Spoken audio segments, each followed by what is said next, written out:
privileged. We are going to talk about. Have a special guest with me to talk about India. Like this, my guest is in India. He's a personal friend, and I thought it would be good if we can also hear from him from India. Shortly, he will be joining us to see what India has for us and what opportunities we can go to India and interact them.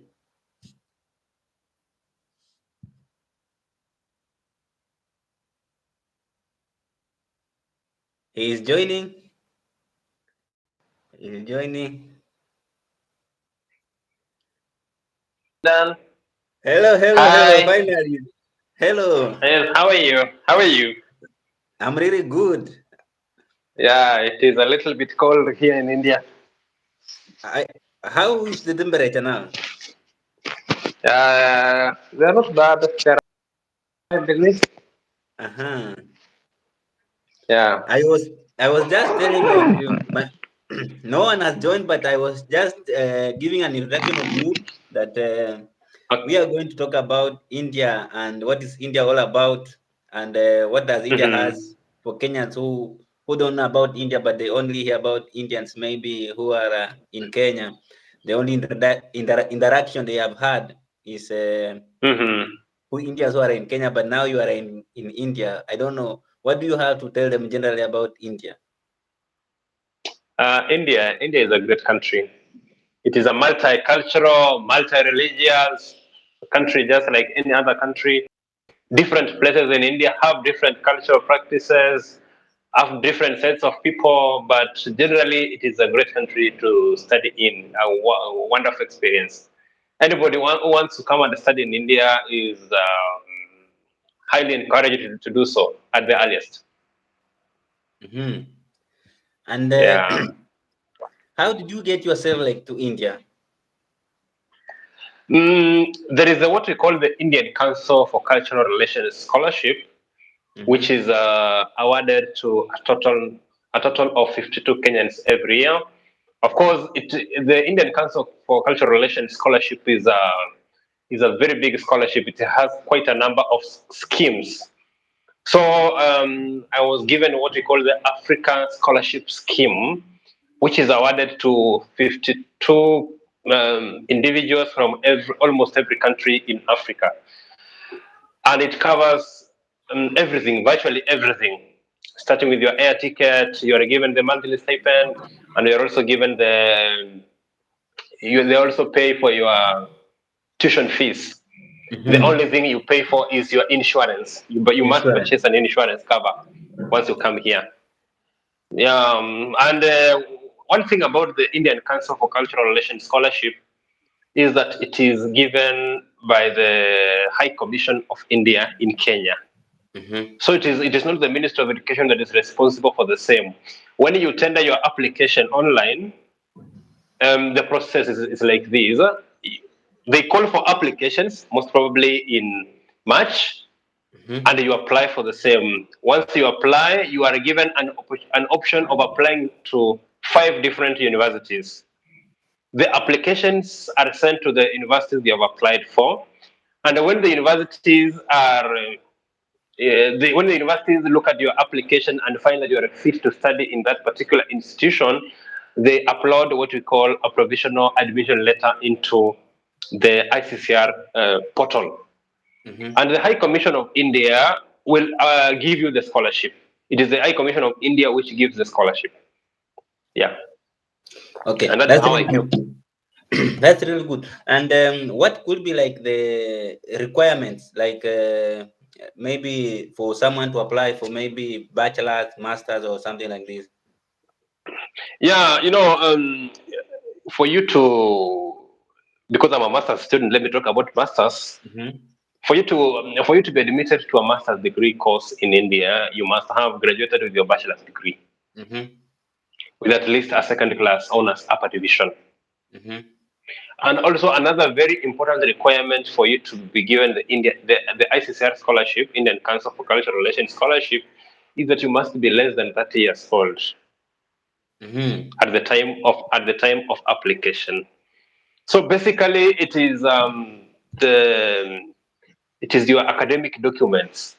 If you want to study undergraduate here in India, you must have passed your KCSE, and there are some courses which are very competitive, like medical courses. Medical courses are very competitive, hence they call for higher grades, and also the engineering courses.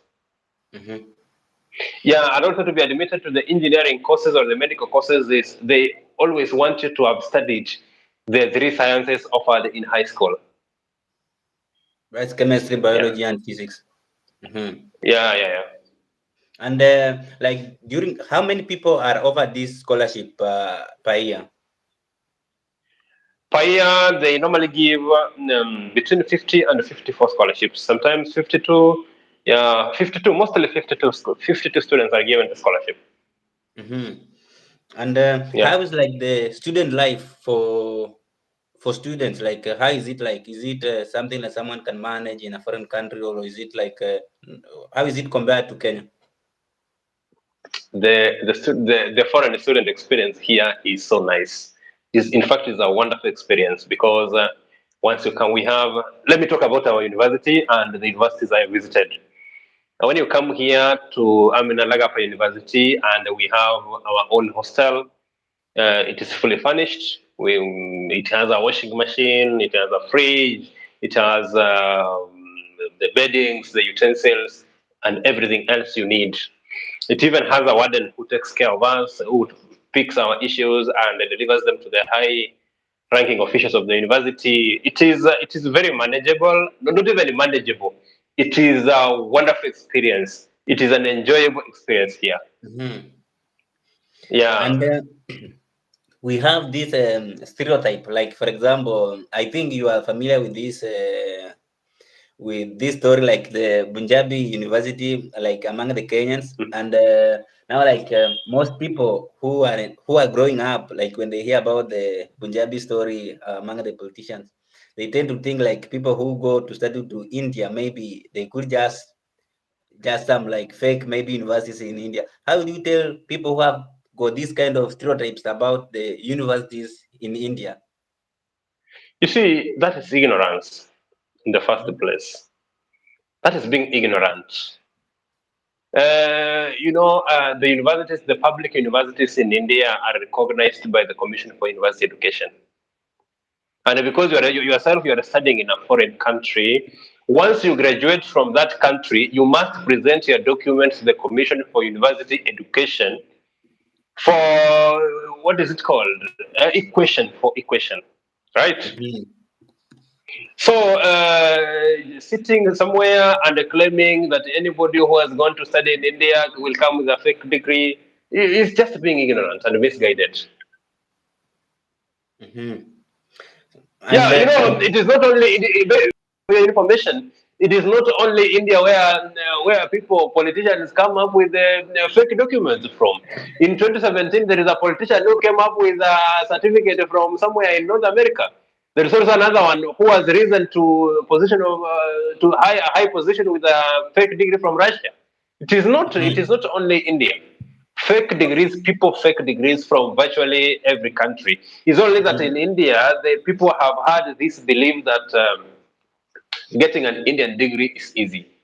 My friend, studying here is a whole different. You must work hard Mhm. because here this is where there is real learning, like high school in Kenya. Mhm. Yeah, So, yeah. having said this, can you describe like the study programs or how like the studying is in India is like the learning compared to maybe to Kenya? Because if we have heard about this, because people don't know this in kind of information and they tend to believe what is on the blogs and on social media about India and something like that. Can you just describe how student life studies is? Studying here, you hardly have free time Mm-hmm. because, for example, in my department, classes normally start at 9 a.m. and end at 5 p.m. In between, we have classes, and a class in India, a lecturer is apportioned for that particular unit. A lecturer is apportioned 1 hour.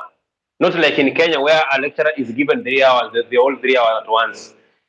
Which means here you study from Monday to Friday. Every day you must be in college. That is for the full-time students. And the majority of the students here are full-time students.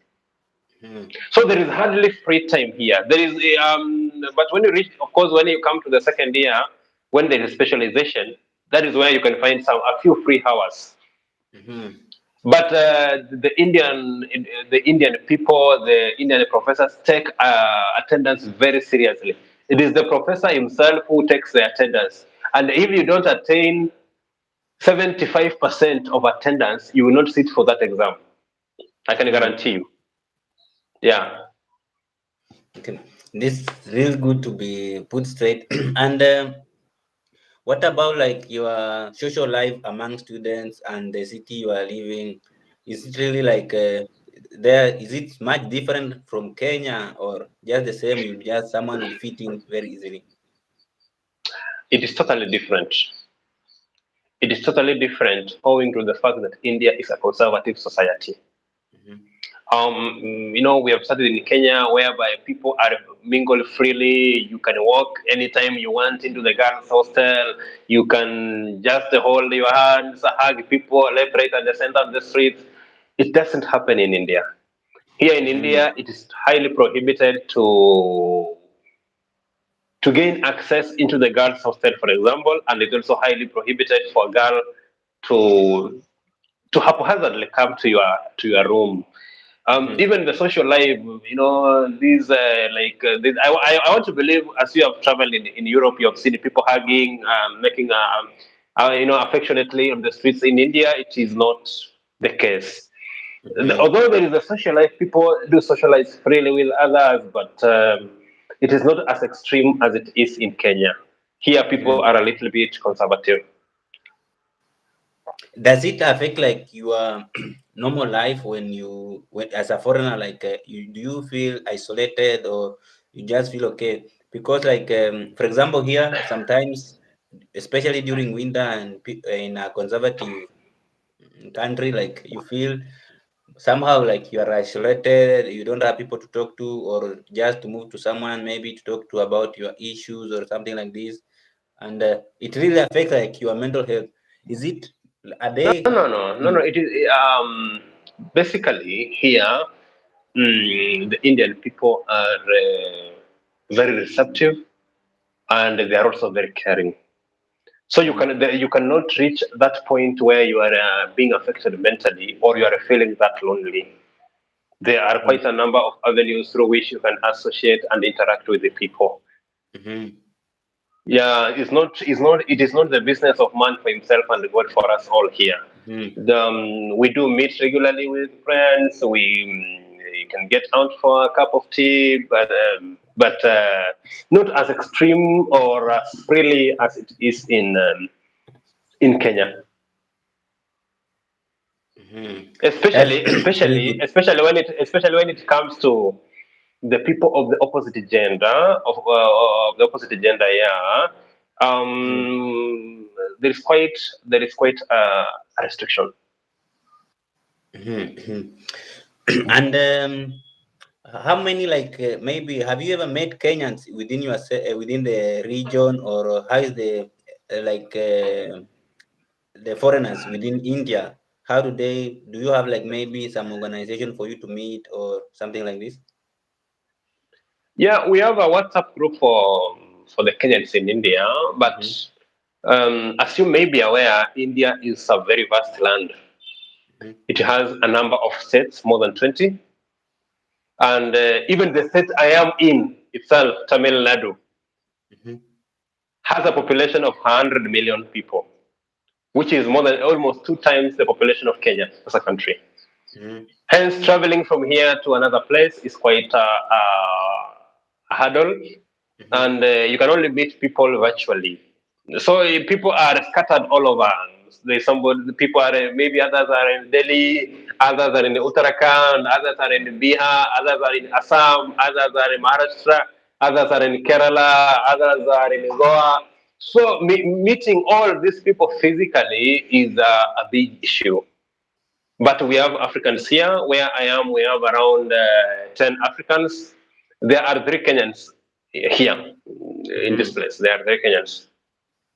So, what could you tell like someone who's looking for a scholarship or to a program to study abroad, and they don't see India as an option, or whatever they think about is maybe Europe or Australia, Canada, or maybe UK? What could you say? What does India has for this kind of a person who is really willing to study abroad but doesn't really see something coming out of India?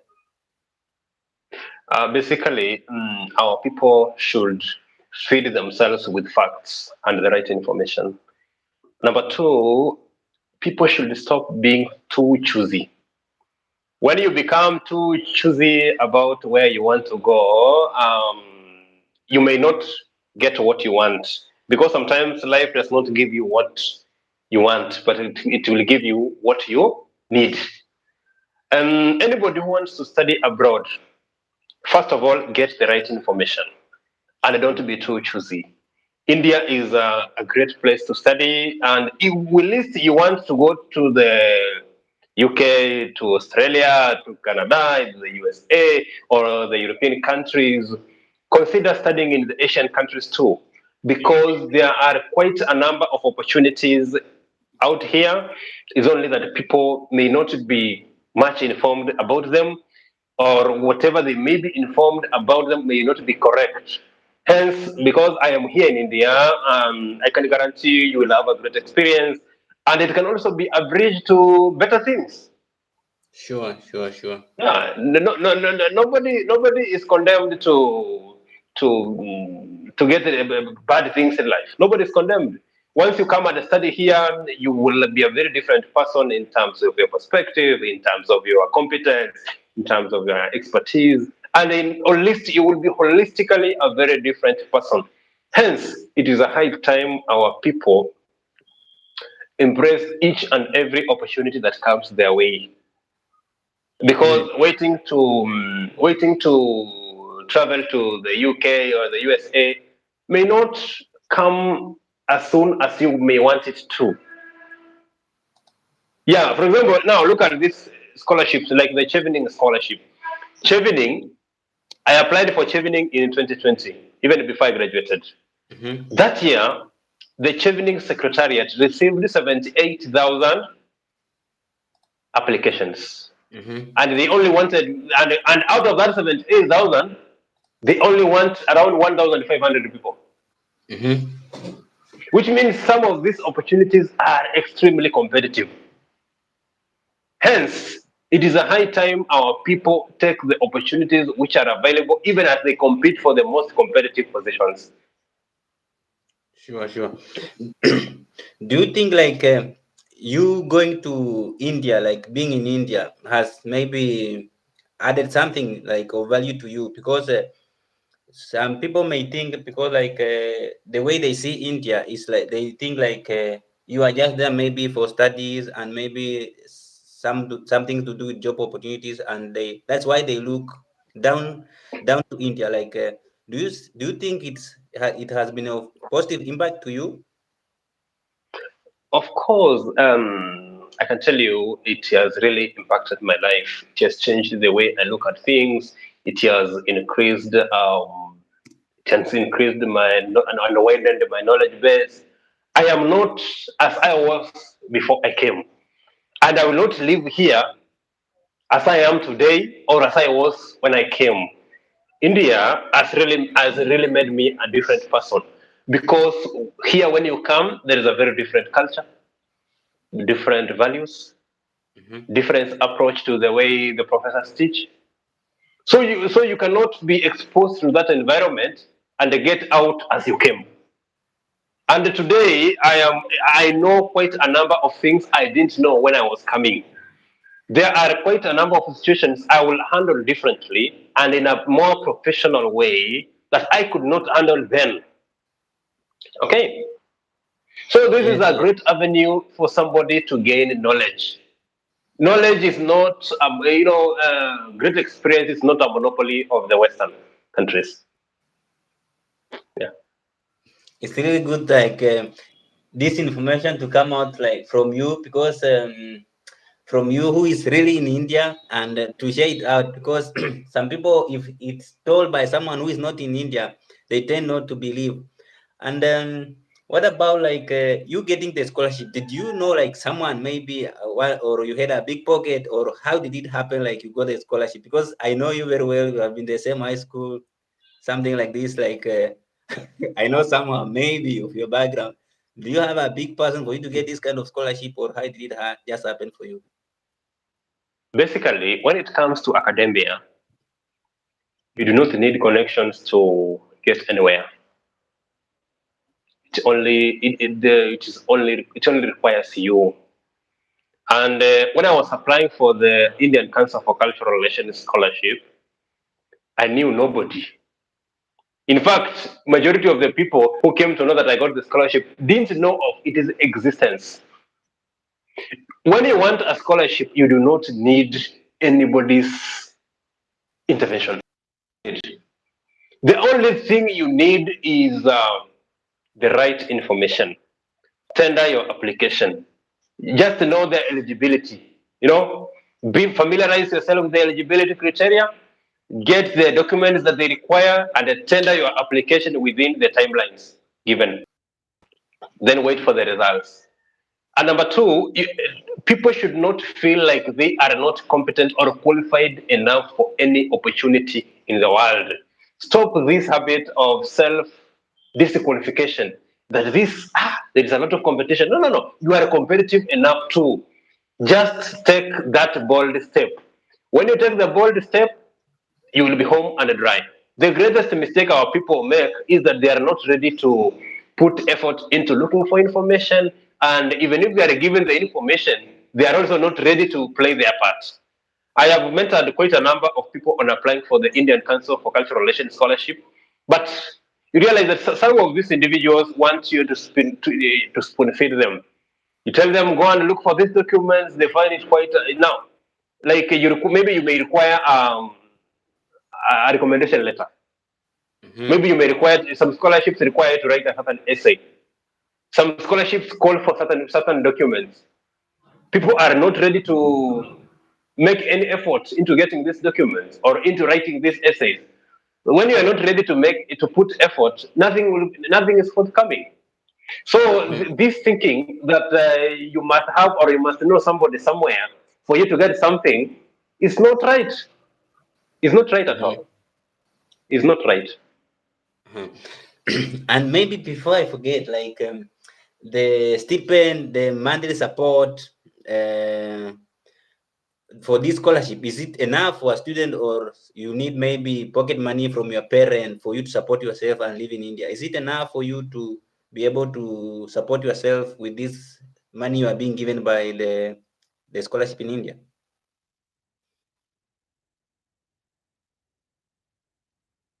Hello, do you hear me?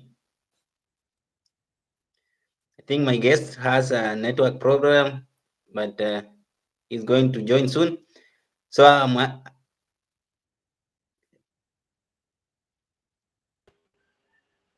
hi, you are back. Did Mm. you? Yeah, I don't know. I don't know how I got lost. Yes.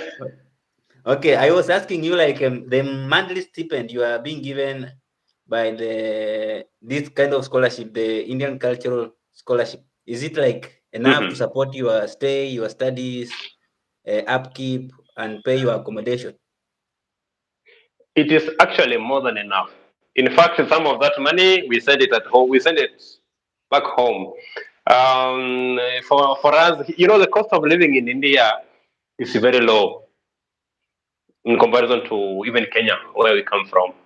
The cost of living here is extremely low. The economy is very stable here. So the money we get is more than enough.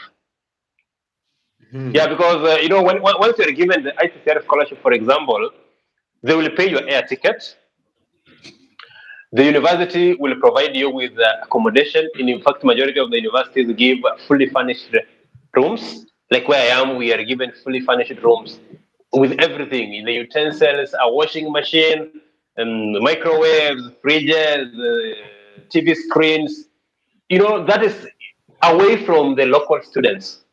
That only houses the foreign students. There are the foreign students hostels. Mm-hmm. Yeah, basically. So the money you get is virtually more than enough. Studying here is free. Mm-hmm.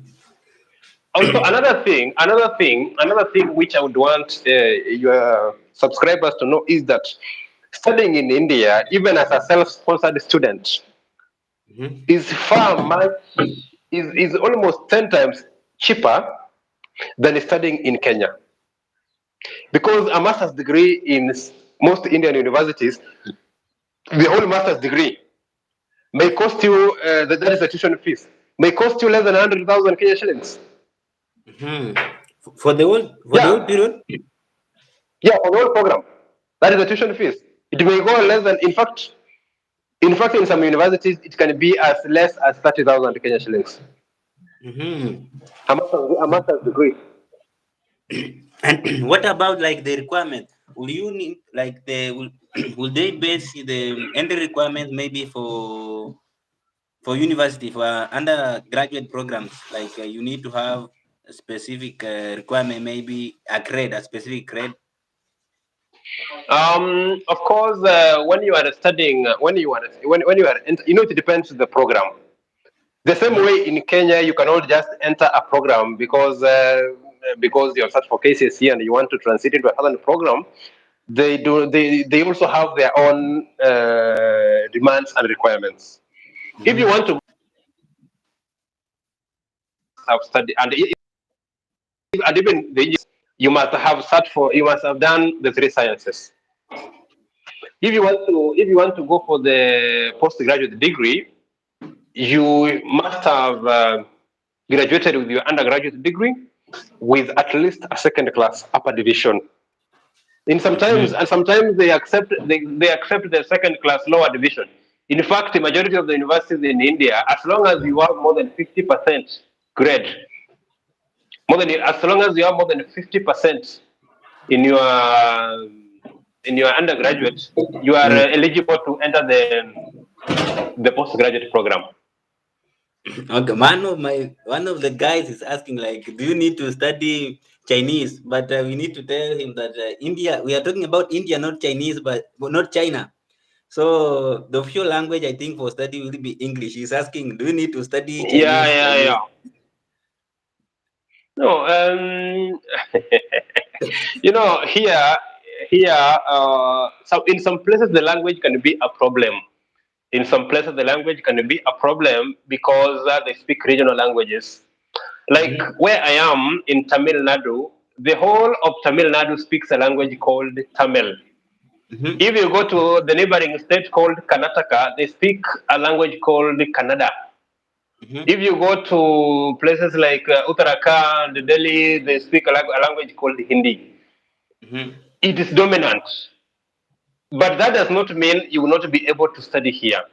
The professors speak the medium of instruction is English in all the Indian universities.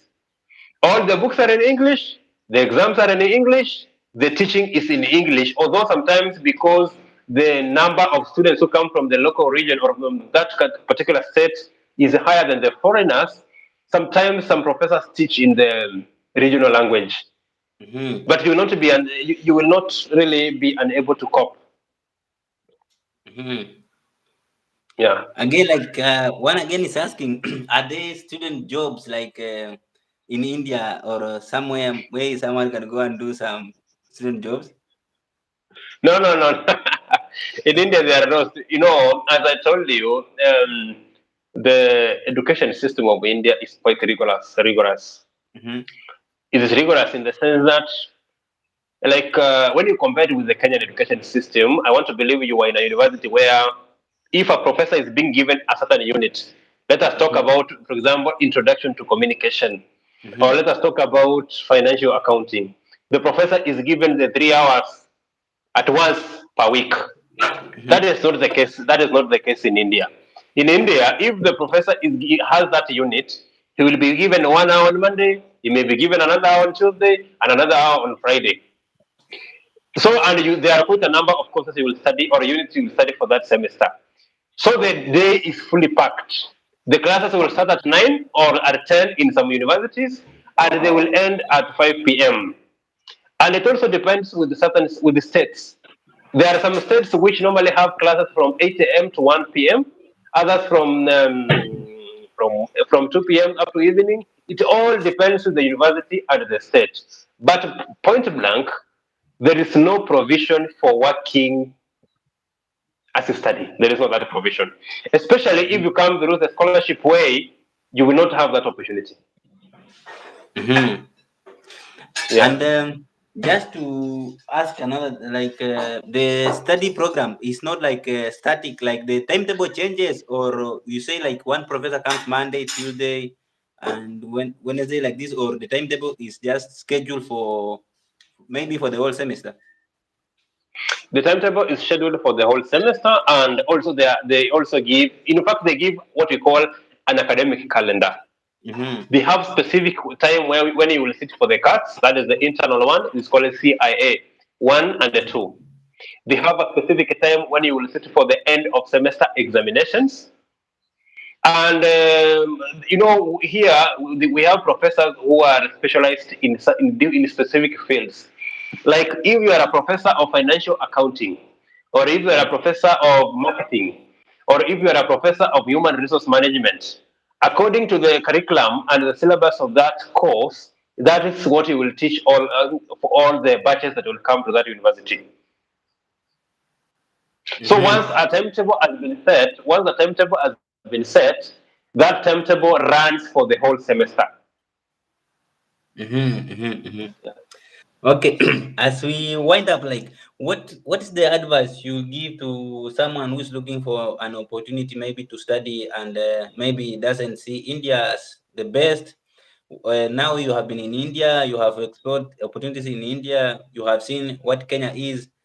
What would you say to this kind of a person who is applying for a scholarship, but the only thing he has in mind is maybe Europe, UK, and these other countries that somehow are expensive and very competitive?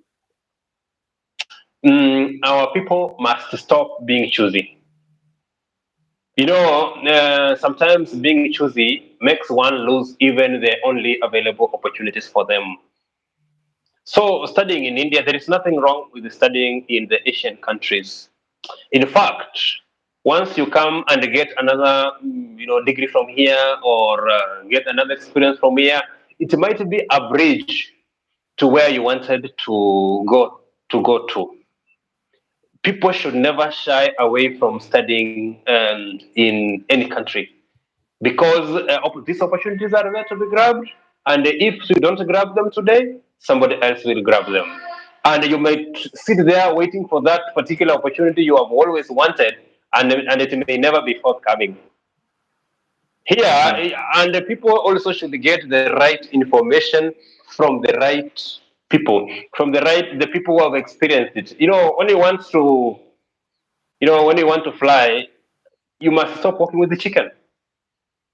You must Sure, start sure. now befriending the eagles. When you befriend the eagles, they might give you a secret of flying. If you walk with the lions, you may become one. But what happens when you become with when you walk with night runners? You become one. So Yeah. once you get associated with individuals who have a know-how of what that which you want, you will always get a clue of how to approach certain things. I am in India. I have studied in India. I have traveled far and wide in India.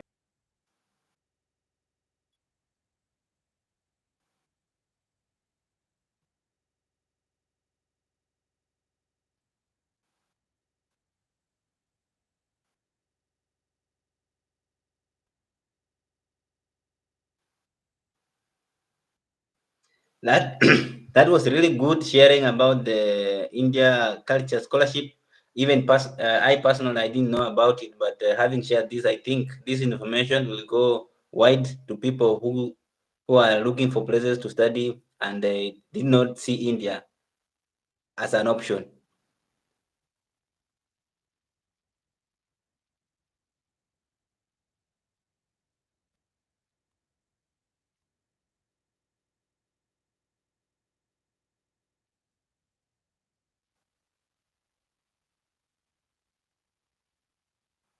Mm, okay, before we finish, like one guy is asking like the documents needed for this scholarship.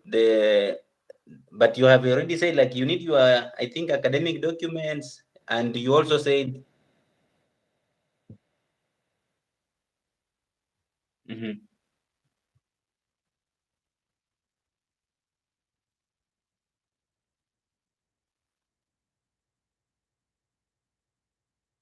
Mhm, passport, yes. If you think of going out, passport.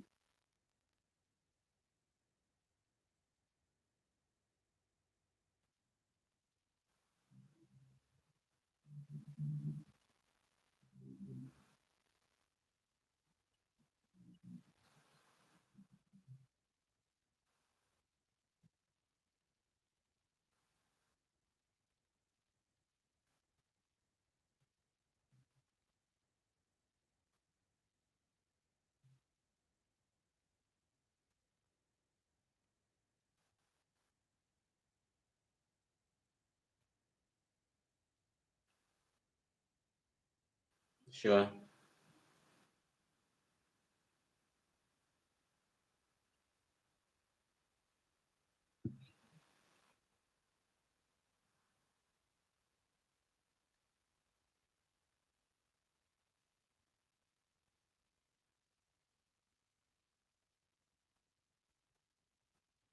Yes, we did.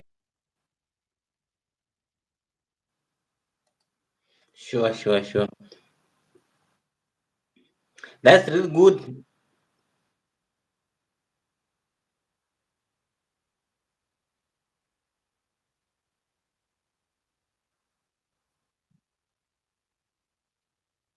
Mhm.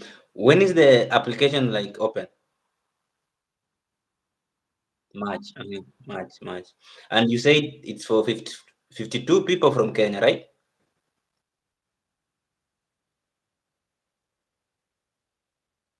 Hmm. Hmm.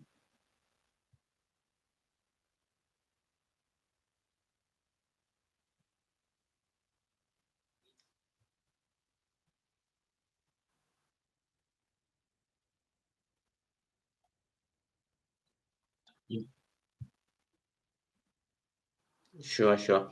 By providing this information to people, I think it's really going to go a long way for people to apply and also get to know about what happens, because most people think maybe it's for special people and others go through the agencies, but what they only need to know is the right information about them. So I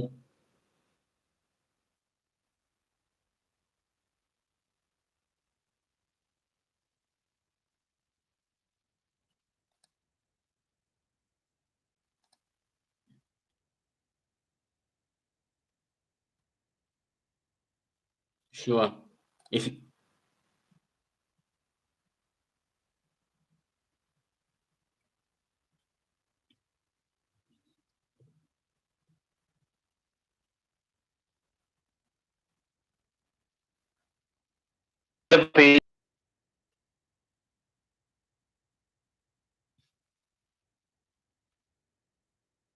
sure, sure, sure.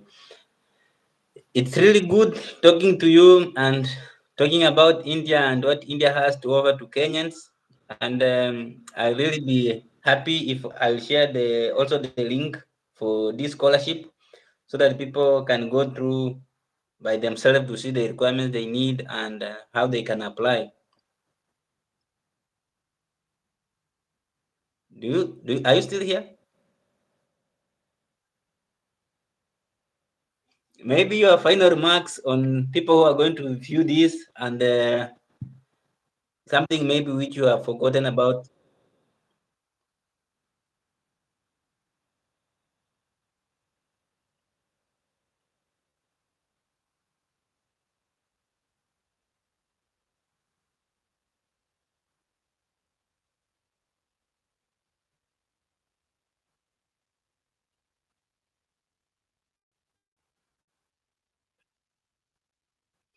Thank you so much. It was nice talking to you. Have a good day.